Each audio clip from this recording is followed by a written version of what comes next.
بسم الله والحمد لله والصلاة والسلام على رسول الله وعلى آله وصحبه ومن والاه.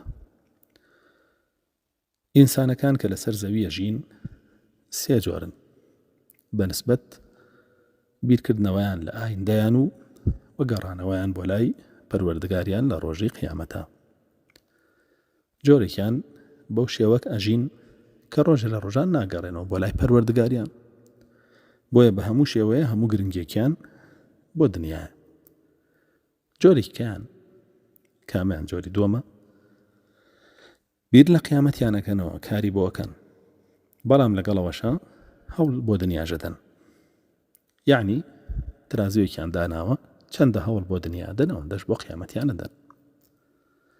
جۆری سێمیشیان ئەوانن کە هەموو خەمێکیان تەنیا بۆ قیامەتە. ئەم سێ جۆرەی ئینسان لەسەر زەویە ژین، تەماشای خۆتکە بزانە لە کامیانی.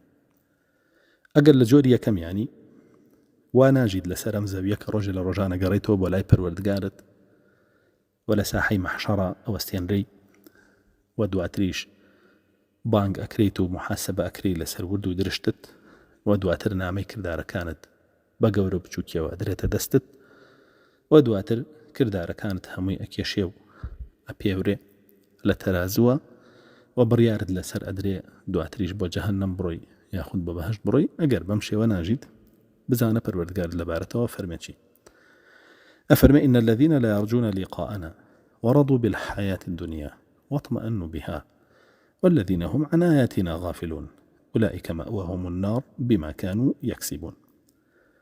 ئەوانەی کە ئەم ژیانی دنیاە بەسەر ئەبەن و بەتەمانین یاخود بە خەیاڵیاندا نەهاتوە ڕۆژێ لە ڕۆژان بگەڕێنەوە بۆ لای ئێمە محاسبە بکرێن.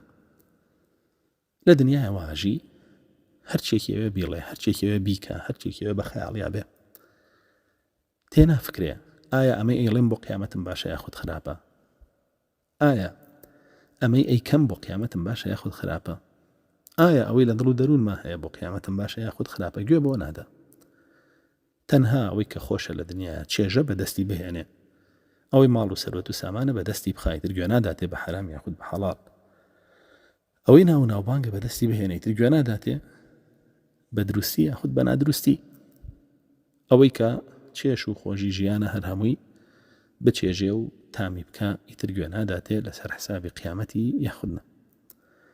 وەطمەئەنوا بها، ڕازی بوون بە ژیانی دنیا، گوێ نادەن بۆی کە بگەنەوە پەروەردگاریان و هەموو ئاسوودەیەکیان لە بەدەستهێنانی حەزەکانی دنیاانە. والذین هم عن آیاتنا غافلون، و بێ ئاگاشن لە ئاياتەکانی ئێمە. چوار خاڵی باس کرد. یەکەمیان بە خەیاڵیان نایە ڕۆژە لە ڕۆژانە گەڕێتەوە بۆ لای ئەڵڵا، بۆیە تەقوای ئەڵڵای نییە لە قسە و کردار و بیرروباوەڕیان. دووەمیان هەموو هەوڵە و کۆشتێکی بۆ ژیانی دنیاە. سێمیان ئاسوودەی ئەو لە بەدەستهێنانی دنیاە نەک لە بەدەستهێنانی ڕەزامەندی ئەڵڵایە. چوارەمیشیان بێ ئاگایە لە تەواوی شەریعەت و لە ئاياتەکانی ئەڵڵا. ئەمانە مأواهم النار بما كانوا يكسبون. لە قیامەتە با دڵنیابن بۆ ئاگرەڕۆن بەهۆی ئەو شێوە ژیانەیانەوە کە هەڵیان بژاردووە لە دنیاە، بۆیە نەکەی لەم جۆرە کەسانەبی.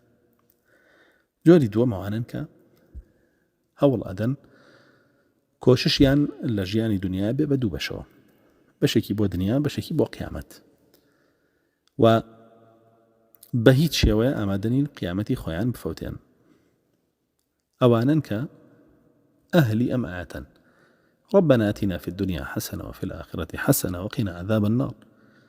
ئەی پەروەردگارمان لە دنیاە چاکەمان پێم بەخشە و لە قیامەتیشا چاکەمان پێم بەخشە، نەوەک هەر هۆشیان لای دنیا بێ یاخود هۆشیان لای قیامەت بێ.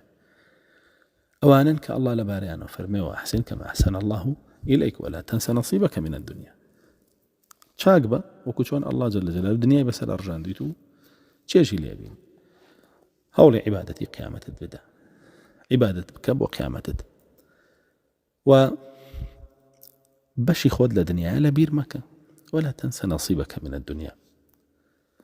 ئەوان کە ئەڵڵا سبحانه وتعالى لەبارەیانەوە فەرمێ رجال لا تلهيهم تجارة ولا بيع عن ذكر الله وإقام الصلاة وإيتاء الزكاة يخافون يوما تتقلب فيه القلوب والأبصار. پیاوانێکن مسلمانانێکن کە کڕین و فرۆشتن و پارە و سەرۆت و سامان وایان لێ ناکا بێ ئاگا من لە تەوحید و لە نوێژ و لە عیبادەتەکانی ئەڵڵا.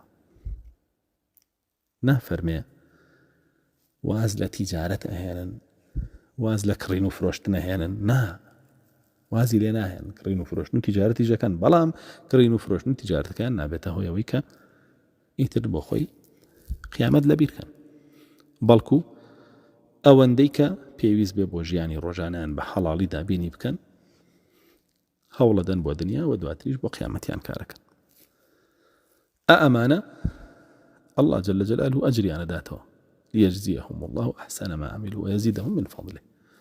الله جل جلاله أجر پاداشتیانە داتەوە لە فەضلی خۆی دەوڵەمەندیانەکە و زیاتریان بەسەر ئەڕژێنێ. کەواتە کەسی یەکەم بۆ جەهەنەم، کەسی دووەم سەرکەوتووە، کەسی سێم پلە بەرزەکانی بەهەشت بەدەسێنێ. ئەویش ئەوەیە کە هەموو خەمێکی قیامەتە، هەموو خەمێکی قیامەتە. أمن هو قانت آناء الليل ساجدا وقائما. ئەمانن کە ئەهلی شەو نوێژن، ئەهلی نوێژە فەرضەکانیشن. يرجو رحمة ربه يحذر الآخرة ويرجو رحمة ربه. لبيري قيامتي عادي خمي قيامتي أخوة وبردوام بشوين رحمتي الله ويبدسي بهانه. قل هل يستوي الذين يعلمون والذين لا يعلمون لما تذكروا الألباب. أمان أهل علما، أمان يكسانين بواني كأهل علمنين، وبراسي أمان خاون عقل كانن كجوان تفكرون لجياني دنيا وأزانا تشتي بكالكيان ديل الدنيا هلي بجيرن بقيامتيان. ورسول الله صلى الله عليه وسلم فرمي من جعل الهموم هما واحدا هم آخرته كافاه الله هموم الدنيا. فرمي هالكسي همو خمكاني بكا بيك خم، همو خمكاني بكا بيك خم، كاوش خمي چي به؟ خمي قيامتي به. همو خمكاني كو كاتو بك بيك خم، اوش خمي قيامتي به. كافاه الله سائر الهموم. الله سبحانه وتعالى همو خمكاني تري أراوينيت وهي دنيا، همو بيدا يستيكاني بوجه بجيكا. ومن تشعبت به الهموم من أحوال الدنيا لم يبال الله في أي أوديتها هلك. بعكس شو هركسك همو خمكاني بو دنيا به، هركسك همو خمكاني بو دنيا به.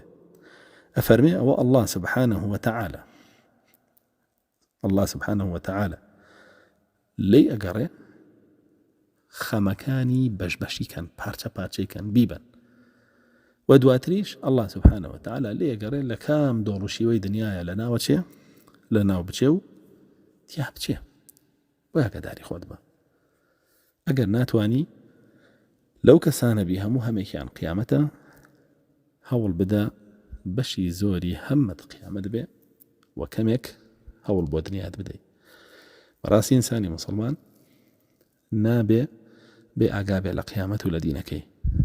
چەندە تەرخانەکەی بۆ کەسابەت و هەوڵدان و کۆششکردنە، ئەوەندەش کات تەرخان بکە بۆ دینەکەت من ضەمانی ئەوەت بۆکەم تیا بیتە زانە.